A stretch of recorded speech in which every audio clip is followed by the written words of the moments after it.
Good morning, I'm Gretchen Ho. We're coming to you live this Friday, the 29th day of August, bringing you Morning Matters because your morning's matters get to the stories that matter today. The House of Representatives will launch a probe into allegedly anomalous flood control projects. According to House Infrastructure Committee Chairman Terry Ridon, the inquiry scheduled for Tuesday, September 2, will prioritize the ghost and substandard projects recently inspected by President Bongbong Marcos. The House of Representatives hosted over 20 civil society organizations for a People's Budget Review on Thursday to promote an open process for the 2026 national budget. However, groups reminded Congress that the process cannot be truly transparent while crucial budget documents remain inaccessible to the public. And there's something to watch and look forward to this weekend. A new Netflix docuseries titled 1 in 7,641 celebrates the 7,641 islands of the Philippines. Welcome to our program, Morning Matters, where we talk about the issues you need to know for the rest of your day. Now, first on the agenda, DPWH District Engineer Abelardo Calalo has been temporarily released after posting a 60,000 peso bail. He was arrested on August 22 for allegedly attempting to bribe Batangas 1st District Representative Leandro Leviste in exchange for halting an investigation into flood control projects. Last Tuesday, formal charges were filed against him, including direct bribery, corruption of public officials, violations of the Anti-Graft and Corrupt Practices Act, and the Code of Conduct and Ethical Standards for Public Officials. DPWH Secretary Manuel Bonoan has also placed Calalo under preventive suspension. House lawmakers are set to dig into the alleged corruption in big-ticket government infrastructure projects. More in this report. The House Infrastructure Committee will begin its hearing into the alleged anomalies in flood control on Tuesday, September 2.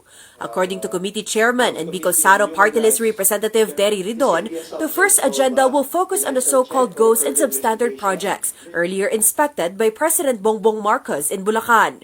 Lawmakers are set to summon all resource persons needed, including officials from the Department of Public Works and Highways, contractors, and other government agencies that approve the contracts. Congress is also eyeing site inspections of flood control projects in question. Meanwhile, Vice President Sara Duterte called on lawmakers not to limit their probe to flood control projects alone, urging them to also look into alleged anomalies in the construction of school buildings.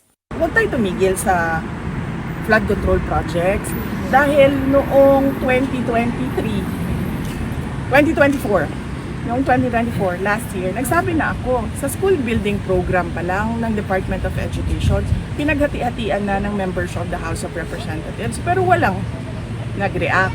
Hanggang ngayon, walang nagsasalita, walang nag-iimbestiga. Hindi lang naman flood control Ridon agreed, saying the probe must be all-encompassing.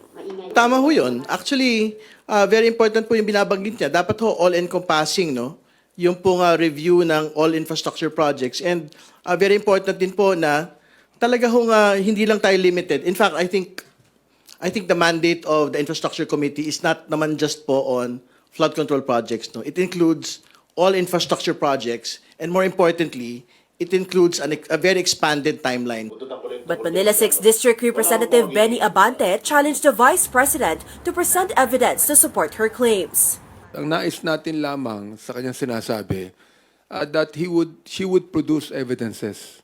Let Congress investigate and review it. Meron naman tayong oversight committees to do that Di ba? I mean, hindi naman pwedeng bigla ka magsasalita in a general term, no? Na wala ka namang puputos ng mga ebidensya. Lawmakers say they are open to undergo the lifestyle checks ordered by President Bongbong Marcos and allegations of anomalies in flood control projects. But some legislators insist the president himself should set the example. Mobile journalist Kyla Makantan with the details. Dapat lang. At hindi lang yung elected public officials, pati yung mga appointed public officials. At hindi lang yung mga yung on the surface na sasabihin natin kung ano yung nakalagay sa salin. Dapat deep dive kung sino yung mga dummy. Ilabas yung mga dummy ng mga public officials. This is how Vice President Sara Duterte sees an honest-to-goodness lifestyle check on the back of President Bongbong Marcos's order for it, and everyone should be included, according to the VP, including appointees of her former running mate. Everything else should also be covered, including statement of assets, liabilities, and net worth or SALN. But these suggestions, Sara insists, are unsolicited. Na ayoko magbigay ng libreng advice sa administrasyon. Panoorin na lang natin sila sa circus nila. Corruption, tapos flood control lang. Ang daming projects sa gobyerno, hindi lang flood control. Duterte said she has talked about corruption in national government when she headed the education department, but Malacanang accused her of crying wolf. Noong 2024, last year, nagsabi na ako, sa school building program pa lang ng Department of Education, pinaghati-hatian na ng members of the House of Representatives, pero walang nag-react. Kung seryoso talaga ang administrasyon sa paghabol about sa corruption. Tingnan nila yung buong budget ng 2024 at ng 2025. Duterte made all these statements while in The Hague visiting her ICC-detained father, former President Digong. With her are her siblings, Congressman Pulong, acting Davao City Mayor Baste, and Kitty. But for Manila's 6th District Congressman Benny Abante, these are all talk from the VP. He challenges her to present proof. Hindi naman pwedeng bigla ka magsasalita in a general term, no? Na wala ka namang puputos ng mga ebidensya. And let Congress investigate and review it. As for the Vice President's friend and the President's sister, there is no problem with lifestyle checks. In fact, Senator Amy Marcos believes lawmakers should be the first in line. Hindi ba dapat mauna kami? Kasi kami ang tumatayong liderato ng bansa. Dapat leader din kami sa anumang lifestyle at iba pang check. Amy is also willing to open her SALN since this is a public document anyway, but she hopes it does not end there. Alam niyo, yung lifestyle check, umpisa pa lamang. Pagkatapos doon, iimbestigahan kung talagang may negosyo o may na negosyo. At higit sa lahat, dapat may makulong kasi parang wala namang ending to. Hindi natutuldukan itong mga lifestyle check. Puro press release, puro banat, katakot-takot na birada. Tapos ang ending, wala naman nakukulong. Ano ba yun? Senator Risa Ontiveros agrees that lawmakers should be at the forefront when it comes to the lifestyle check campaign. She expects President Marcos to take the lead.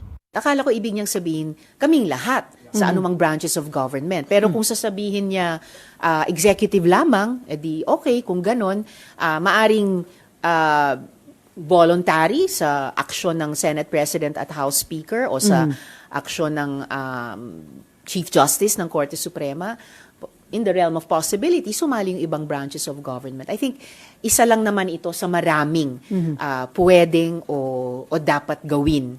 Alang-alang sa pagpapakita ng good faith, hindi masama ang lifestyle checks. Kahit papano nakakatulong maglikha ng environment, ng transparency. Kasi kung alam namin na maya't maya, kailangan sabihin namin o ipakita namin sa publiko ano ang aming lifestyle. Pero syempre, dapat may kasamang negative na reinforcement naman. Kung yan ay incentive or positive reinforcement, yung negative reinforcement ay yung sinabi din ni Senator Ping sa interpellation kahapon, yung kasiguruhan na mahuhuli, mapoprosecute, at kung found guilty, mapaparusahan. For his part, Senate Deputy Majority Leader J.V. Ejercito believes those linked to anomalous flood control projects should be the first to go through the lifestyle check, starting with DPWH regional directors, district engineers, and assistant district engineers. The lawmakers also want these personalities on the immigration watch list. Senator Win Gatchalian also thinks the lifestyle check is a necessary step to combat corruption. He said this should not just be done in DPWH, but also in other agencies with large infrastructure budgets. For Gatchalian, this is the only way they could restore public trust and ensure accountability. Mobile journalist Kayla Macantan, We Are One News. A youth watchdog movement promoting transparency and accountability said flaunting wealth by politicians and their relatives is inappropriate. The group emphasized that public officials are prohibited from making flashy displays of wealth, and this duty of restraint also applies to their family members. Sabi nga po, 'di ba, sa Republic Act number 671D, or also known as the Code of Conduct and Ethical Standards for Public Officials and Employees, no, na they are not indulged in extravagant or ostentatious display of wealth in any form. Nakalulungkot isipin na nakikita po natin na yung mga kababayan natin naghihirap, no, sa panahon natin ngayon. Nakikita natin, no, na maraming mga anak or kamag-anak ng mga politiko yung pinaglalandakan yung mga luho nila sa social media na talagang nakaagaw ng atensyon sa publiko. Meanwhile, President Bongbong Marcos's order for a lifestyle check has not officially begun. Some netizens, however, are just too eager to share their discoveries, like this one, flexing flying in a private jet and vacationing in several countries. Or this alleged Nepo baby showing off a collection of expensive bags. And here's one where a mayor's child is seen throwing a lavish birthday party while their town is reeling from heavy flooding. In the meantime, content creator Camille Ko has come out and said she has been mistakenly associated with a family with the same surname.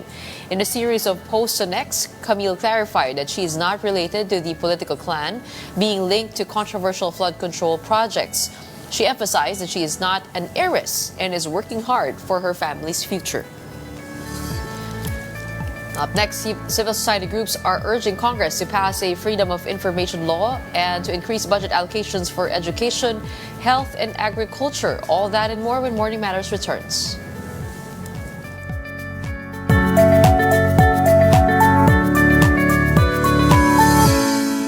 Welcome back. You're still watching Morning Matters here on One News. Civil society groups are pressing Congress to pass a Freedom of Information law and to realign more funds towards health, education, and agriculture. At the House's People's Budget Review, over 20 organizations warned that the budget process cannot be called transparent if crucial documents remain inaccessible and overly technical.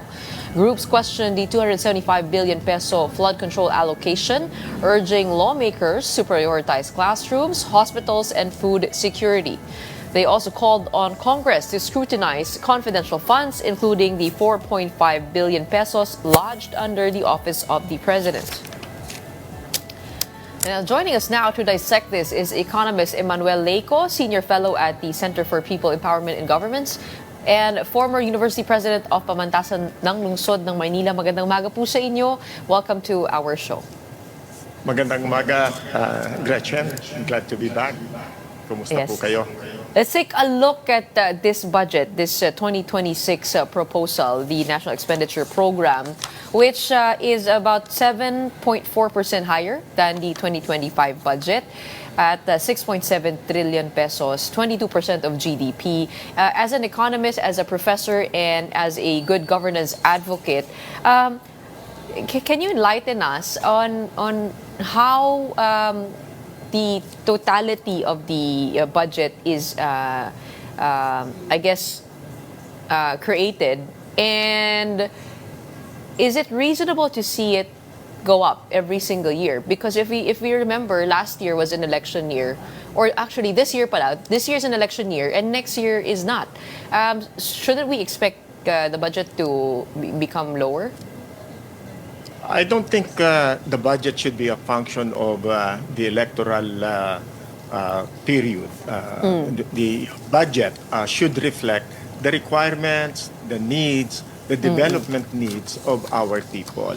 And in fact, if it increased, it should increase with first population and also the goals, the development goals of the government. Looking at the budget, for example, if the government recognizes that education is a major priority, healthcare is a major priority, housing is a major priority, those sectors should get higher budget, higher allocations this year. And if we put that in context, for example, we are experiencing an education deficit. We are seeing hundreds of thousands of classroom shortages.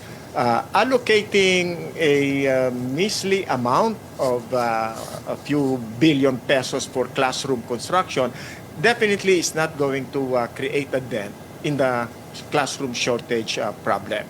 And considering that there are millions of our people who do not have access to health care, I don't think the current budget allocations will be sufficient in order to address the healthcare requirements of our people. And definitely, the budget for housing will be very, very far from the current housing shortage that we are experiencing right now. So definitely, there is a need for the budget to be realigned, to be redirected, and address the major development of problems of the country today.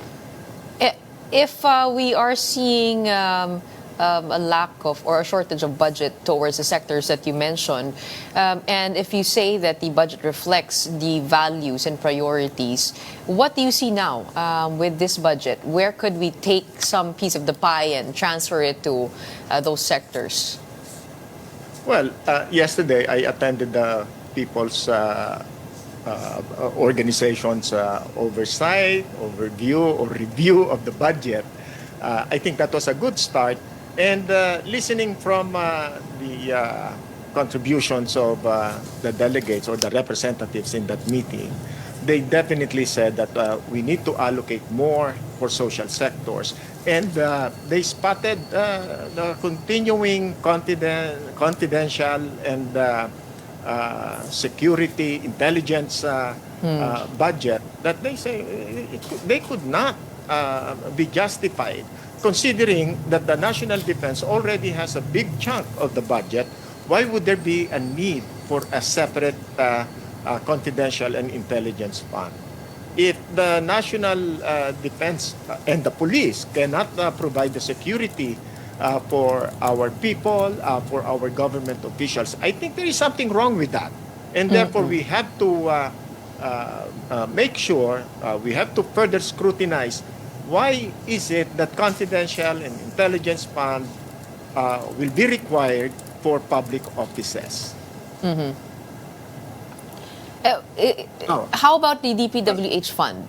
Are you happy with the decrease in the DPWH fund? They're asking for about 881 billion for 2026, yet still about 275 earmark for flood control.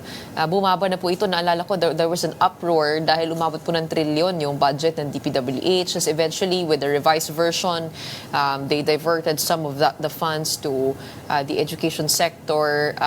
Are you happy with this decrease? Oh, definitely not. I think this is what you were referring to na for this budget year. The DPWH budget was increased. Maraming infra. And right now, I think there are still billions of pesos in the pipeline for DPWH. And considering that we've been hearing about the anomalies, the fraud, the ghost projects, particularly with the flood control projects, I don't think DPWH at the moment should get that big chunk of our project, of our funds. Definitely, we need infrastructure. Our country's infrastructure is not competitive compared to the infrastructure of our neighboring countries in the region. Definitely not, and therefore we need to modernize. We need to improve our infrastructure in the country, particularly roads, bridges, telecommunications, and other major infrastructure. However, given our track record, it doesn't look like DPWH was able to set a good track record that justifies further increase or even just a major chunk of the country's budget. I don't think so. Of course, that is a crucial part to to looking at the proper allocations for a certain year. Diba? Parang pag tinataas nyo lang po ng sweldo, yan, titingnan nyo rin po yung track record kung naging sulit po ba yung pera po ninyo. Which I think was the argument also for PhilHealth last year na sinabi marami naman po silang excess funds, which spurred the debate over what consists the excess funds, right? But civil society is calling for a freedom of information law.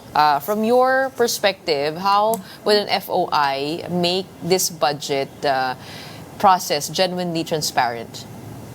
Well, unang-una, if we are given access to information, to the rationale why the budget was allocated for a particular project or a particular agency, and also if we have a comprehensive rationale or justification for funding for specific projects nationwide, I think that will be more meaningful. Right now, we are just given summary information, of course, with some numbers, and then we are drowned with the specifics, but not much substantive discussion on the projects. And also, I think this is a major clamor among even senators and other congressmen. We need to identify who the proponents of these projects are, particularly the politicians. And if we are following Senator Ping Lacson's speech, he mentioned three major participants in the flood control projects. Number one, meron pong sponsor. Merong politician na nag-sponsor ng funding. Number two, andyan po ang DPWH. At number three, andyan din po ang mga contractor. Siguro po in varying degrees, makikita natin how significant their roles are in managing the projects and managing the funds. So pagka pinag-usapan, sino ba ang responsable kung bakit nagkaroon ng ghost projects o kaya mga substandard projects, tatlo po ang tinitingnan natin at least at para po makita natin ano ba ang naging dahilan kung bakit bumaha, nalunod ang karamihan sa ating mga komunidad noong pong nakaraang bagyo. At remember, this is just we're just entering September. September, October, even November, December, makikita po natin dyan ang mas malalakas na bagyo. Para ang nakikita natin nung mga nakaraan, hindi naman bago ito. Nangyayari na rin yan. Maski na nung pang mga, hindi lang po ngayong administrasyon na ito, maski na po nung mga administrasyong nakaraan. Pero, kung balikan natin yung Undoy, para pong hindi na pag-usapan dito bakit nawala yung ating mga flood control projects nung panahon ng Undoy. Bahagya lamang po na talakay yan at nawala na naman. Pagkatapos, bumalik na naman po sa dating gawi. Ang ating pong mga politiko, ang ating pong DPWH, ang ating pong mga contractor, at lumaki pa po. Yan po ang nakakabahala. Dahil hindi lang bilyon ang nawawala sa ating pondo, kundi kung pag-uusapan natin yung mga nakaraang taon pa, trilyones na ang nawala dahil po sa sinasabi nga po nila, nagkaroon ng nakawaan, nagkaroon po ng inefficiency, nagkaroon po ng maraming mga ghost projects at marami pong mga proyekto na hindi naman talaga ginawa. At hindi po naaayon. Meron daw po diyang mga tulay na hindi naman po tumatagal. Tatayo pa lang, bumabagsak na.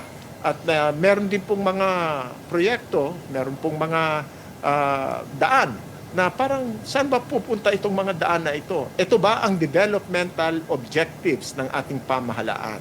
Kasi po kung nagtutuloy-tuloy po yan, 22% of the GDP ang ating budget. Napakalakas, powerful, ang laki ng potential para po i-stimulate ang ating pong economic development. Pero nawawala po yan taon-taon. Actually nga po, pag titignan po, nakakalula din yung, may pera po pala tayo, na ganun kalaki. Pero again, the question is, saan po ito napupunta? And I guess that's where a citizen's audit or a people's audit will play its part. You've emphasized the role of a people's audit alongside the budget process, alongside COA. How do you imagine that to happen, given nga nalulunod po tayong lahat pagka nakita po natin yung NEP, even congressmen are saying, at yun po yung naging dahilan nila, na hindi ko naman masuri ang bawat parte ng budget na pinopropose namin. Kumbaga, ang dami, hindi lang po yan sa infrastructure, meron din po kayong edukasyon, meron po kayong health, at kung ano-ano pa. How do you imagine this audit to go?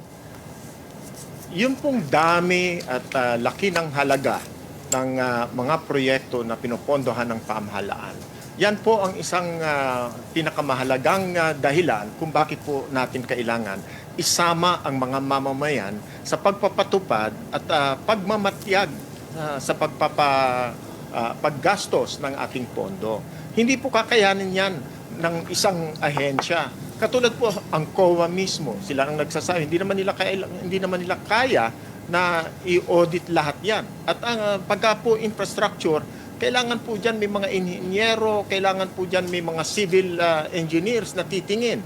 At pagka yung mga COA auditors natin, na karaniwan, pagkakaalam natin sa mga COA auditors, ang mga finance, accounting auditors, hindi lamang po yan. Meron pong mga technical auditors yan. Ngayon, may kakayahan ba ang COA para po pag-aralan, tingnan, i-evaluate ang lahat ng mga proyektong ito? Mukhang hindi po kakayanin yan ng iisang ahensya.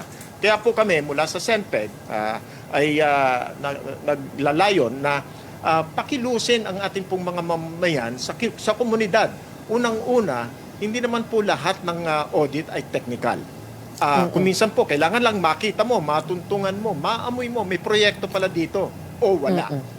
I think that is preliminary, sufficient yan. Kung meron o wala, ma-establish natin. Pangalawa po, batay po doon sa plano na nakalagay sa DPWH. Kasi lahat naman yan may plano. Ngayon po, gusto rin naming i-mobilize, gusto rin po naming itap yung pong mga kaibigan naming mga organisasyon ng mga civil engineers, mga scientists, para po tulungan na tumingin sa mga proyektong ito. Tama ba ang kanilang mga technical specs at saka tama po ba yung ginawa ng mga kontraktor, ginawa ng DPWH. At ang isa pong napakalaking bahagi po niyan ay yung pricing. Makikita po natin yan, magkano ang presyo na sinasabi ng kontraktor o ng DPWH ang halaga ng isang proyekto o kaya po ng mga parts na ginagamit nila. At nakita na po natin, narinig nga po natin, pinapad ang mga cost nito by 10,000, 1,000. Nakakalula po, kaya po pala ganyan kalaki sa cat's ang eyes. ating budget. So, kung ang ating pong mga mamamayan, hindi lamang po sa kamay-nilaan, kundi po sa kabuuan ng ating bansa, bibigyan natin ng papel, bibigyan natin po ng halaga ang magagawa ng ating mga mamamayan, mas malaki po ang magagawa nito. Mas powerful ito kaysa po sa COA o sa mga iba pong ahensya. Bilang huling katanungan po, kasi sabi po ng ibang grupo ay hindi po lahat ng data ay nandyan, lahat ng datos. Ano pong kinakailangan ba ng mas malawak na transparency para po mas maging pulido pa po itong citizens audit? Alam po ninyo, ang budget natin ay ipinaloob sa 3 volumes na napakakapal at mga maliliit na mga letra at numero. Pero yung justification ng mga projects, wala po doon yon. Siguro po, pagka inilagay nila yon, mas lalaki pa, mas magiging marami ang mga pahina na ilalagay nila doon sa ating mga budget. Pero kailangan po, mula po doon sa umpisa, anong project ba ito? Kaya po, yung sinasabi rin po ni Senator Ping Lacson, may nakita sila, pare-pareho. At si President Marcos mismo nagsabi, bakit may mga proyekto, pare-pareho ang presyo, maski na iba-iba ang lugar ng gagawan ng mga projects na ito. At isa pa pong nakikita nila, mukhang yung dating project na inumpisahan na, tinapos na, binondohan na, inuulit po uli taon-taon. Kaya po, mahalaga yan. Ilang flood control projects, ilang karsada, gaano ba kalaki, gaano ba kahaba ang mga proyekto na to. Kaya po, hindi pwede na kung ano lang ang sinubmit ng ahensya ng gobyerno ay yun ang ipapaloob natin sa budget. Ito po rin ay panawagan po sa DBM. Kasi hindi naman po taga-kolekta lang ng datos ang ating pong DBM. Napakahalaga ng papel ng DBM sa paggawa ng National Expenditure Program. Kailangan po makita natin yan. Ito ba ay nagawa na?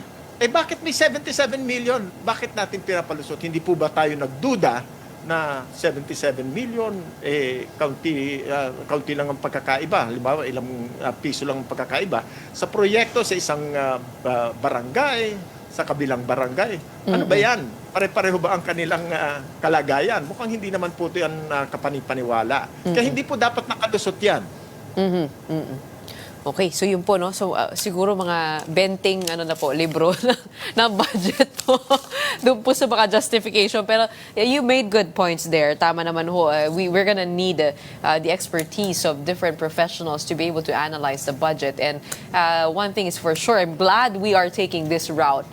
Finally, ito po ay napag-uusapan na. Matagal na po natin nalalaman ito, but to put it at the center, front and center, means a lot. And we have you at the forefront. Maraming salamat for your time today.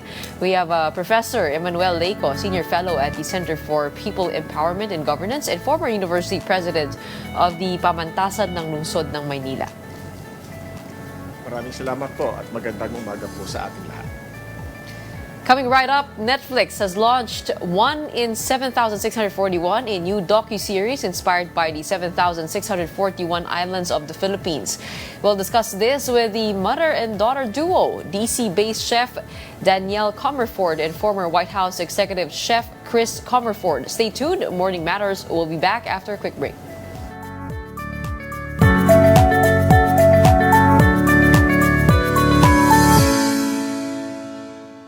Good morning, I'm Gretchen Ho here at Morning Matters. We talk about the most pressing issues and give you the context behind the headlines.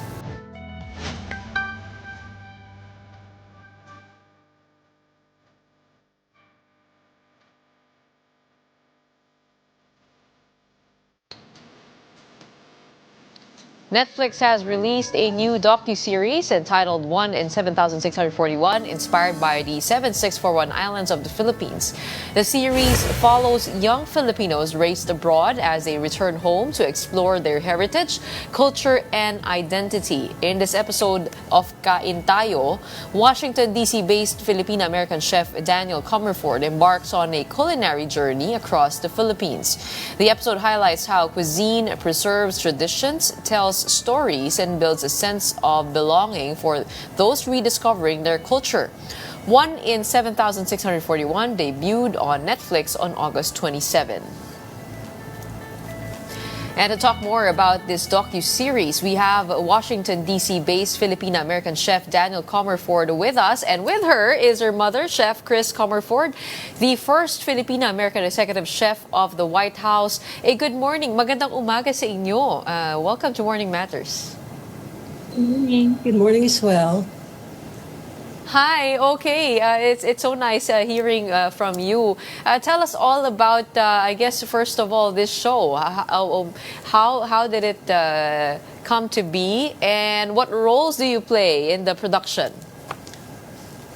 So the show 1 in 7,641. I was reached out to by my lovely Sonia Tita. Her name is Sonia Delen, and she helped produce this amazing series. And we were just so excited to be a part of this. I flew to the Philippines. I learned how to cook Filipino food. I learned about the culture, and I learned more about my Filipino heritage. And was it your first time in the Philippines when you went over to shoot this docuseries? This was not my first time. I have visited family here. So my mom, my Lolo and Lola are from Bulacan and Batangas. So I've visited here before, but nothing like what we were able to see in the actual filming, because I got to visit Bacolod, Iloilo, and Pampanga as well.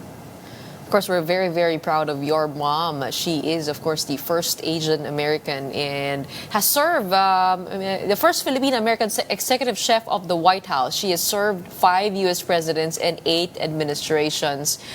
Tell us all about that experience and how did that shape your culinary journey? Actually, it has been the most amazing and blessed experience that I've ever had. I mean, who would have thought, somebody from Sampaloc, Manila would move to Washington, D.C. and cook for 5 presidents and 8 administrations. So it's really very humbling. I was actually a chef in Washington, D.C. when I was asked to help out during a state dinner for Nelson Mandela. This was back in the 90s. Wow. Yes, and so, I started just helping out, but in my mind, it's nice to help, but not, never thought that in 2005 that Mrs. Bush would actually appoint me as the executive chef, first woman, first Asian, first minority, first woman of color, and didn't realize how many glass barriers were broken during that time. I know, it's amazing, your story getting there. How were you discovered and how did you get the opportunity to go to that room where your food is able to reach leaders from around the world? One great thing about, reaching out the leaders of the world is that it's like I could kind of like, correlate it to how we cook food even here in the Philippines. Food means so much. Eating together, which we aptly call as culinary diplomacy or gastro diplomacy. It's really through food that we create great conversations, not just at home, but this also applies to all of the leadership from around the world. So whenever we have different heads of states from different countries, my job as the chef is to make sure that everything I would do is done intentionally to foster that. And what Filipino food have you inserted into the menu? Oh, of course, the Filipino-ness in me is always there. We have great opportunities of celebrating, different heritages, like during the month of May, the APH event and the Filipino American event Heritage are also celebrated at the White House. So during those times, I really go just full force with my mom's lumpia and everybody's recipe. So I want to include other people's recipe as well, not just my mom, but my titas and also like people that I know that have great recipes, because it's really not just about me, it's representing other people great food as well. It's an heirloom recipe, your family's lumpia. Oh, yes. What's the favorite? Of What's course, been the yes. favorite apart from the lumpia? Oh, it's more than just lumpia. I know that we are so well known. I even believe that when President Obama visited the Philippines a few years ago for a state dinner here, he mentioned about the lumpia and the adobo and everything else. But we do more than just those two. So we try to really... the great thing about America right now, because of different immigrant communities that are present there, they have better availability of this really great ingredients. So things that we can't get like 3 decades ago when I first started there, it is so available, like, just even tamarind, little things that, finger limes, stuff that you never would have thought that would be available to use. So as chefs trying to do the real cuisine, we're able to actually mimic what it is supposed to be. Daniel, how did your mom guide you through your journey here in the Philippines and doing this series and rediscovering your roots? Where did she tell you to go? So through this show, she allowed me, when I grew up, she cooked a lot of Filipino food, and fortunately, I have a very extensive background in cooking. Both my parents were actually chefs as well. So I grew up around food and always just trying new things and very open to exploring. So when I was brought to the Philippines to film this show, and we tried things like kamaru and kalabaw, like I kind of had more open mind to just trying all these new things and learning more about Filipino culture. Uh, we were looking at the videos of your docu-series and we're seeing Becoming Filipino here. Is he the lead in this docu-series? So he was the host of a few of the episodes. Uh-huh. I was the host of episode 3, Kain Tayo, Let's Eat. And he was the host of a few of the different episodes. And where do you come in? To the show, so the show is 1 in 76,441, and it is a 6-episode docu-series. So I came in, I flew into the Philippines around a year and a half ago to start filming this, and we filmed in Bacolod, Pampanga, and Iloilo, and it was my episode specialized in Filipino food, coming from the background as a pastry chef, but also someone who loves to cook and just loves to try new things. So we were able to explore Filipino food in 3 capitals and meet chefs, learn how to cook, and it was amazing. And how long did it take for you to film these 6 episodes? So I only filmed 1 episode, but it was around a few weeks that I got to film the 1 episode here, and it was so incredible. What was your favorite? Oh, that's so hard to choose because all of the cities offered so many amazing things. But I would say just my favorite part was the new foods that I haven't tried before, especially in like Bacolod and Iloilo. I was able to try a new soup called kansi, which I have never heard of before. Kansi, yes. And it actually became one of my favorite soups during the trip. So I love that. And how do you imagine communicating the Filipino cuisine to the world? I mean, we do know that it is growing in popularity in New York, in Washington, D.C., even in London, in Europe. But still, a lot of people don't know much about Filipino food. How do you imagine we should communicate what it's all about and the identity of Filipino cuisine? I think really highlighting chefs and upbringing the Filipino community, the community of Filipino chefs in Washington, D.C. especially, is very tight-knit. And I want to pay credit and homage to a lot of the Filipino chefs that actually have taught me so much.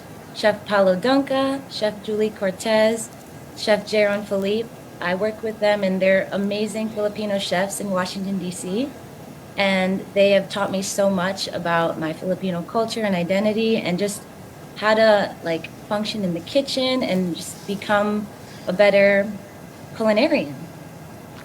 What do you think is so distinct about the Filipino way of serving dishes that we could be proud of? I mean, you yourself, you are a fusion of 2 identities. You're Asian and you're American. What is the Filipino side to this equation that we bring in? I think for the Filipino side, it's really so much about community and sharing and coming together, because whenever we have like a Filipino gathering or like a family gathering, the one thing that really unites us is food. Like anytime you're gonna go over to like your Lola's house or your Tita's house, it's always gonna be an abundance of food. And it's just about that culture and community of sharing a meal together and sitting down and really just spending time with your family while they're around, because you know it's a very short life here. So just connecting and really getting to know each other well. Okay. How about you, Chef Chris? How did you feel? I mean, watching Daniel take this journey of rediscovering her Filipino roots. I was actually very jealous because I've never been to any of these places that she has been and tasted some food. Growing up in the Philippines, I mean, I lived in Manila. I mean, Bulacan is a wonderful, regional cuisine, Batangas as well. But then it's not just about those 3 cities, like what it says, 1 in 7, 641. I mean, there's more than just 3 provinces. I mean, there's 7,000 and more other islands to try out there. And there are ingredients even that I was asking Danielle when she came home. I'm like, I've never seen kansi ever in my life.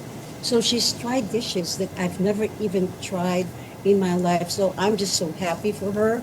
And now it's time to pass the baton to the younger chefs, because the younger chefs are the ones that are going to take this Filipino cuisine to the next level and move it to the next generation that's going to be upcoming. Are you going to bring a Kansi to the White House? Oh, I have retired like a year ago. So Oh, yes, okay. probably in West Palm in Florida, I'll bring it back, but I don't think I can. Maybe Daniel will cook Kansi for you to try it, and then you can spread the dish in Washington, D.C. first before it gets to the White House. Okay, why is it 1 in 7,640? We do know that it represents the number of islands in the Philippines, but what is the number one?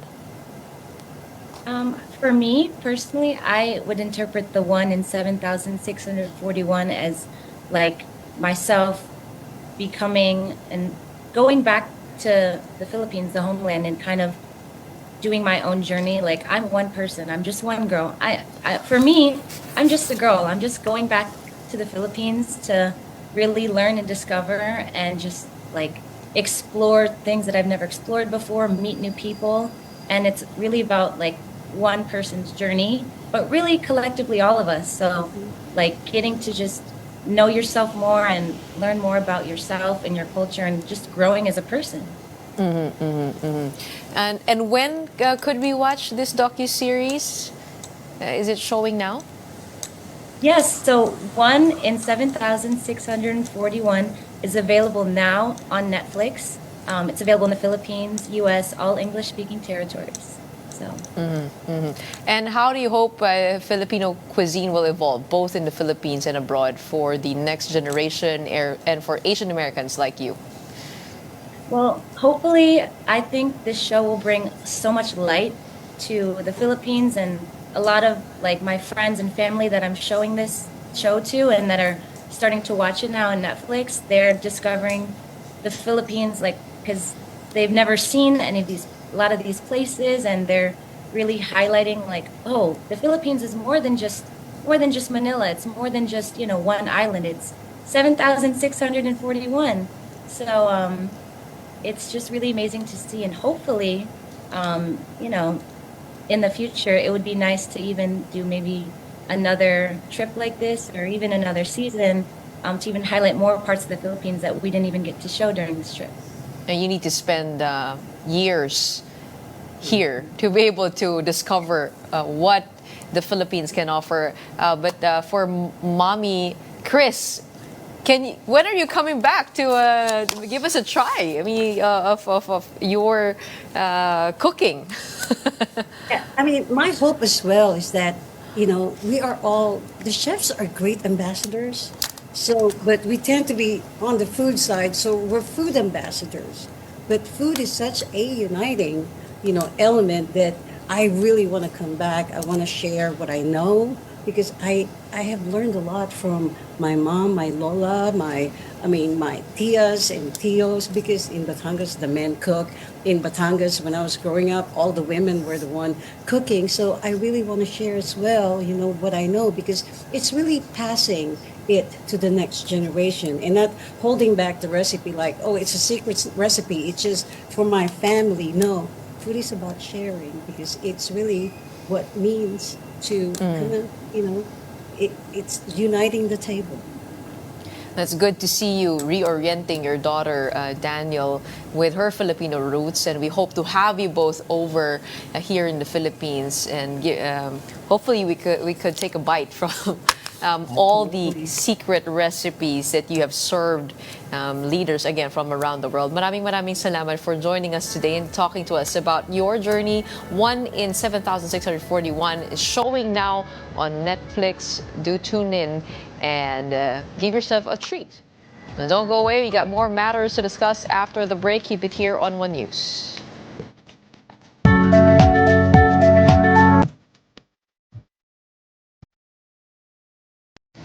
Welcome back. You're still with us here on One News. The Judicial and Bar Council has begun public interviews for candidates seeking the position of ombudsman.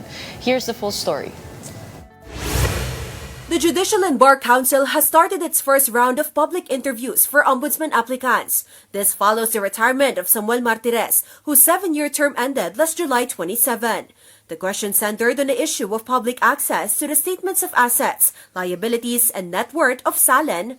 First to face the panel was Philippine Competition Commission Chair Michael Aguinaldo, who also previously led the Commission on Audit.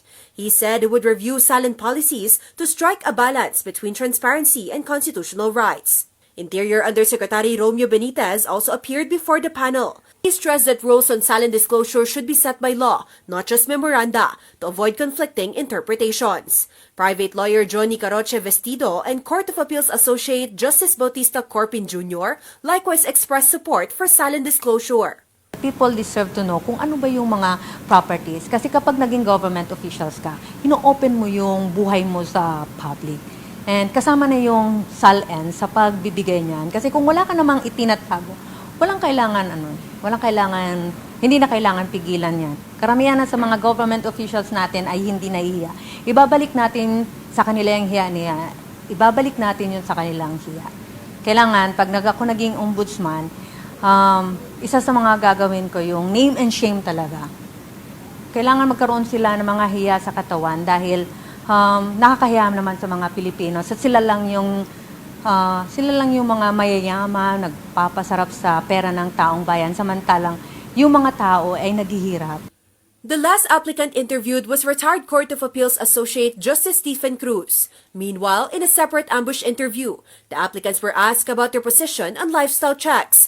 Benitez said they can help uncover possible irregularities and support case build-up, but must be supported by concrete evidence. Lifestyle check is investigatory.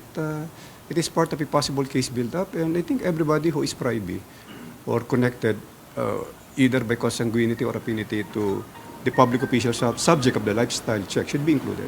Corpin noted that lifestyle check should also cover immediate family members, but only with a clear mechanism in place. Lifestyle check is still very significant. Oh, okay. For me, lifestyle check is still significant for me, because Filipinos, they are so sometimes mayabang.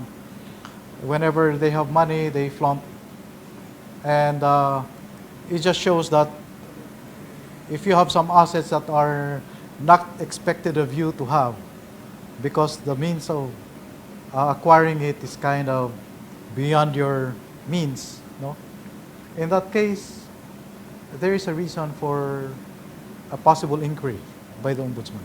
For Cruz, officials should be willing to undergo lifestyle checks to prove transparency and show they have no hidden agenda. According to the JBC, there are 17 applicants for the post, including Justice Secretary Boying Remulla and former BAR Chief Kim Henares. The interview will continue until September 2. Lawyers Ferdinand Topacio, Jing Paras, and Manuel Luna have filed an ethics complaint against Senator Risa Ontiveros. This is over the legislator's supposed disorderly conduct. The attorneys accuse Ontiveros of paying witnesses so she can have exposés. She has been getting away with so much for so long a time. Di ba yung kay Kian? Yes. Na kinuha niya yung mga witnesses, nagpatulong sa amin yung magulang para kunin yung mga minor na kinuha ni Senator Ontiveros. Pangalawa yung sa Farmally. Nag-testify, may affidavit yung mga witnesses sa Farmally na binayaran daw sila para mag-testify falsely against Farmally executives. Pangatlo, yun na ngang kay Murillo. So pattern na po ito eh. Someone has to tell her, stop, hindi na tama ito.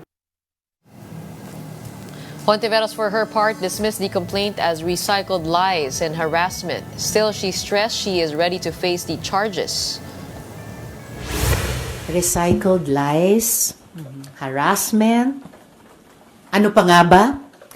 Ako naman ay buong loob kong haharapin yung complaint nila once na mabasa ko. Di po kami magpapadistract dyan.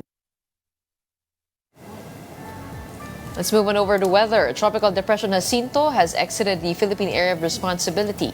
Its center was last spotted some 650 kilometers west of Iba, Zambales.